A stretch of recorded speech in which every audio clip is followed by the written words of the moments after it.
Hello, this is Queen C, and oops, they did it again. The government has introduced new cooling measures.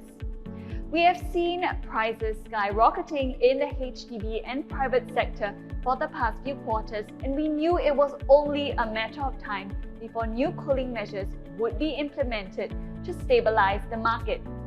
The measures, which came into immediate effect on September 30th, affected both HDB and private property segment. Let's go through the points one by one. Number 1. For HDB loans, the loan-to-value limit has been lowered from 85% to 80%. This reduction of the LTV limit would translate into a higher down payment as compared to before.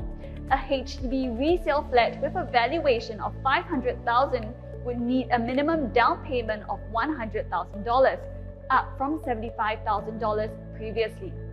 Future BTO buyers will be subjected to the new 80% LTV limit.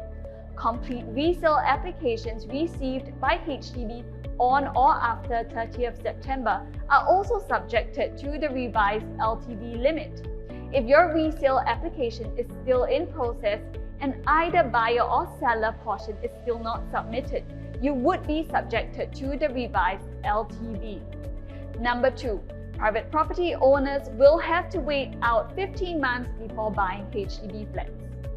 To moderate demand in the HDB resale market, there is now a 15-month wait-out period for private homeowners buying HDB resale flats.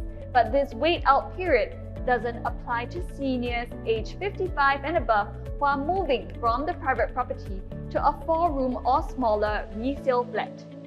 Previously, private residential property owners and ex-private property owners were allowed to buy non-subsidized HDB resale flats on the open market so long as they dispose of their private properties within 6 months of the HDB flat purchase.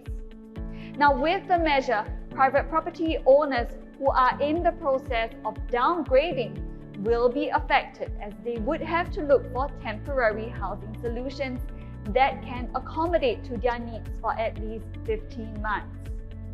Number 3. For loans granted by HDB, an interest rate floor of 3% will be introduced for computing the eligible loan amount. While the actual interest rate charge remains the same at 2.6%, HDB will take the interest rate of 3% to compute the monthly repayment and use it to determine the maximum loan that you can borrow. In other words, you will need a higher income now to loan the same amount as before. Number 4. For property loans from private financial institutions, the medium-term interest rate floor, which is used to compute the total debt servicing ratio and mortgage servicing ratio, has been increased by 0.5 percentage point. While the TDSR and MSR remain at 55% and 30% respectively, the interest rate floor used to compute these ratios are adjusted. This is to reflect the current rising interest rate environment and the expectation that interest rates will remain high over the medium term. The interest rate is a stress test used to determine if borrowers can still maintain the TDSR if interest rate rises to 4%. This means that the maximum that borrowers can borrow will be reduced if they are unable to pass the stress test. Now, in the next video, I will be discussing the effects of these latest cooling measures. Thank you for watching, and do remember to like and share our video.